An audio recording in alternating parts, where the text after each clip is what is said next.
বন্দি করেন নবীর তরিকা ভিন্ন, আর কোন মুরব্বির তরিকা, ওলি আউলিয়ার তরিকা, আর পীর সাহেবের তরিকা, নকশবন্দিয়া তো চিস্তিয়া তো কাদেরিয়া তো অমুক তরিকা অমুক তরিকা তমুক তরিকা 126 তরিকা, এইসব তরিকা সব বাদ দিতে হবে মোহাম্মদী তরিকা ছাড়া।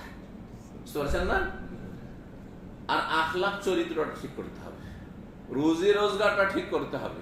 পয়সা কোনখান থেকে এসে পকেটে ঢুকছে, ব্যাংকে ঢুকছে, আর কোনখানে খরচ হচ্ছে, মিন আইনা ইকতাসাবাহু ওয়া ফিমা আনফাকাহু, কোনখান থেকে ইনকাম সোর্স আর কোনখানে গিয়ে খরচ, দুটোই কিন্তু ঠিক হইতে হবে, তাহলে আত্মার পরিশুদ্ধি হবে। টাকা হয়তো আপনি হালাল ভাবে আপনি ইনকাম করছেন বাহরাইনে, কিন্তু হারাম জায়গায় খরচ করছেন, তাহলে আত্মার পরিশুদ্ধি হবে না।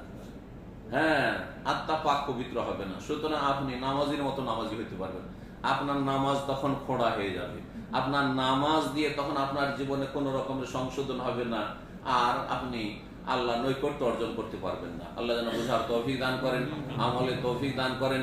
পুরো আলোচনা সংক্ষিপ্ত।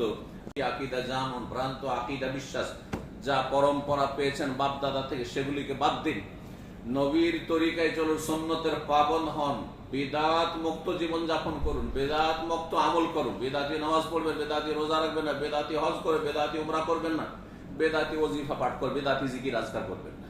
কথা বোঝা গেছে না? আখলাক চরিত্র ভালো, মানুষের সাথে খারাপ ব্যবহার করবেন না, কারো সাথে, দূরের হোক আর কাছে, কারো সাথে খারাপ ব্যবহার করবেন না। আর মুআমালাতে লেনদেনে কোনো ভেজাল রাখবেন না, যাতে করে এমন না হয় যে আপনার